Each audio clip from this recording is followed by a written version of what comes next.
Hello, Morgan. My number is 18. I'm a sophomore. Today's topic is the fight against sex slavery. I'm talking to you about the worst form of human rights violation, the third largest organized crime, a $10 billion industry. I'm talking to you about modern day slavery. I'd like to tell you the story of these three children, Pranitha, Shaheen, and Anjali. Pranitha's mother was a woman in prostitution, a prostitute person. She got infected with HIV, and towards the end of her life, when she was in the final stage of ICE, she could not prostitute, so she sold 4-year-old Pranitha to a broker.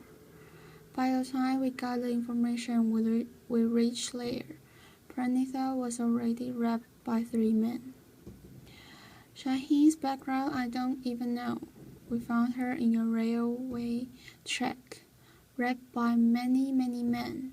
I don't know many, but the indications of blood on her body was that her intestine was outside her body.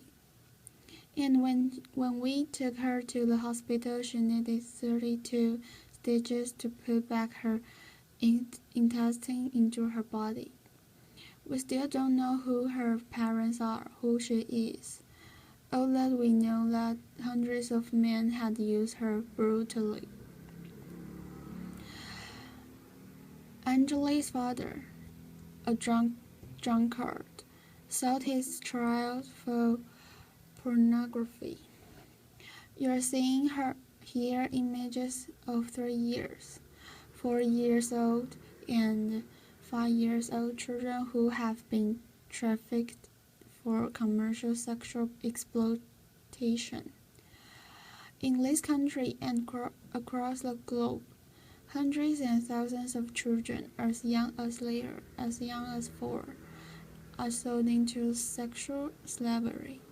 But that's not the only purpose that human beings are sold for. They are sold in the name of adoption. They are sold in the name of organ trade. They are sold in the name of forced labor, camel jockeying, anything, everything. I work on the issue of commercial sexual exploitation, and I tell you stories from there. My own journey to work with these children started as a teenager. I was 15 when I was gang raped by 8 men.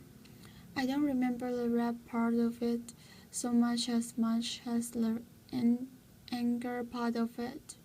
Yes, there were 8 men who defiled me, raped me, but that didn't go into my consciousness.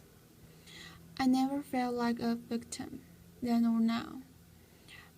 But what lingered from that then till now, I am 40 today, is this huge, outrageous anger. 2 years I was ostracized, I'm stigmatized, I was isolated because I was a victim. And that's what we do to all traffic survivors. We as a society, we have PhDs in victimicide a victim. Right from the age of 15, when I started looking around me, I started seeing hundreds and thousands of women and children who are living sexual slavery, like practices, but have absolutely no respite, because we don't allow them to come in. Where does their journey begin? Most of them come from very optionless families, not just poor. You have even the middle class sometimes getting trafficked. I had this IS officer's doctor, who is 14 years old, studying in 9th standard, who was raped chatting with one individual, and ran away from home because she wanted to become a heroine, who was trafficked. I have hundreds and thousands of stories of very, very well-to-do families and children from well-to-do families who are getting trafficked. These people are deceived, forced. 99.9% of them receive being inducted into prostitution. Some pay the price for it. They're killed. We don't even hear about them. They are voiceless, nameless people.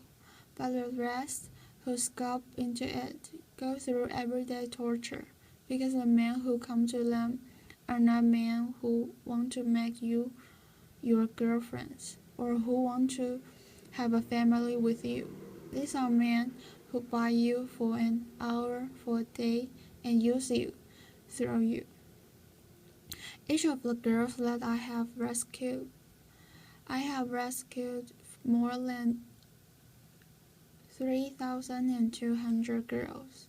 Each of them tell me one story in common, one story about one man, at least, putting chili powder in her vagina, one man taking a cigarette and burning her, one man whipping her. We are living among those men. They're our brothers, fathers, uncles, cousins all around us, and we are silent about them. We think it is easy money. We think it is shortcut. We think the person likes to do what she's doing. But the extra bonuses that she gets is various infections, sexual transmitted infections, HIV, AIDS, syphilis, gonorrhea, you name it, substance abuse, drugs, everything under the sun. And one day she gives up on you and me because we have no options for her, and therefore she starts normalizing this exploitation. She believes, yes, that is it.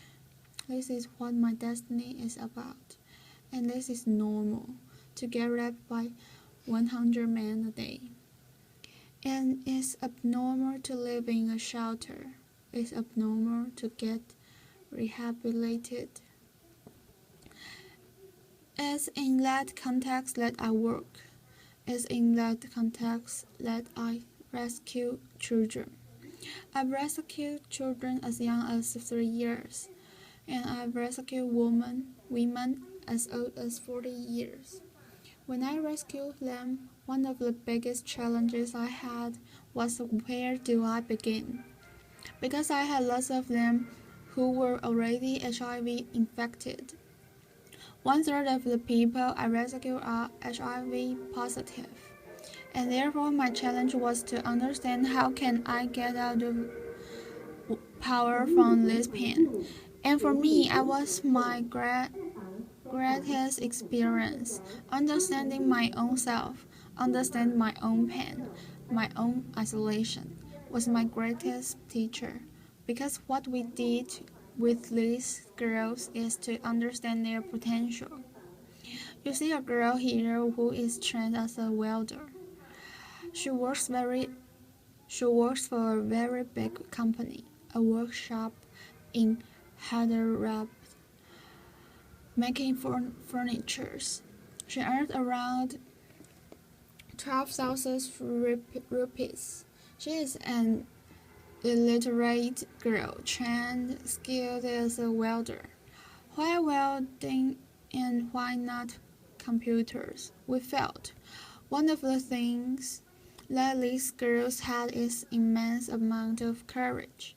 They did not have any powders inside their body, hijabs inside themselves. Love crossed the barrier of it, and therefore they could fight in a male-dominated world very easily and not feel very shy about it. We have trained girls as carpenters, as masons, as security guards, as cab drivers, and each one of them are excelling in their chosen field, gaining confidence, restoring dignity, and building hopes in their own lives. These girls are also working in big construction companies like Ramsky Construction as masons, full-time masons.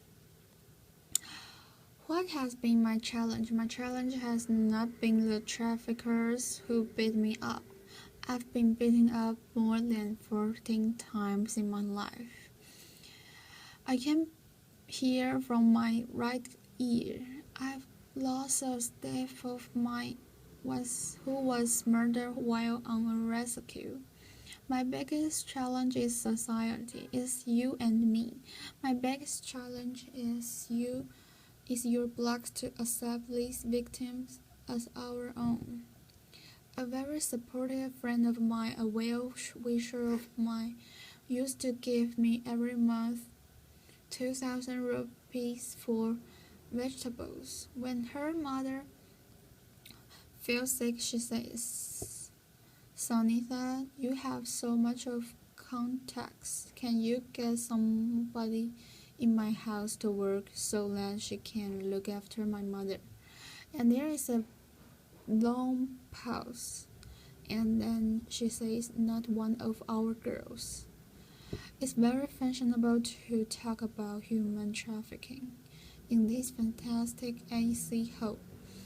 It's very nice for discussion, discourse, making films and everything, but it is not nice to bring them to our homes. It's not nice to give them employment in our factories, our companies. It's not nice for our children to study with their children.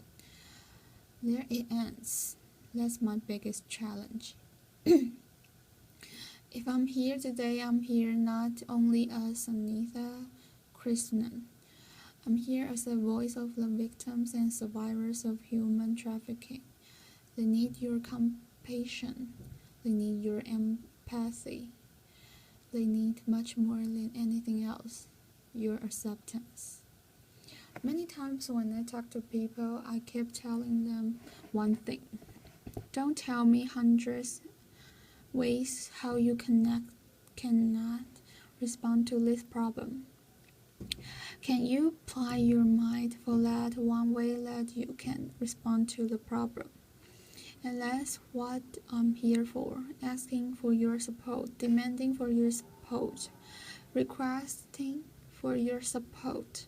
Can you break your culture of silence? Can you speak to at least 2 persons about this story?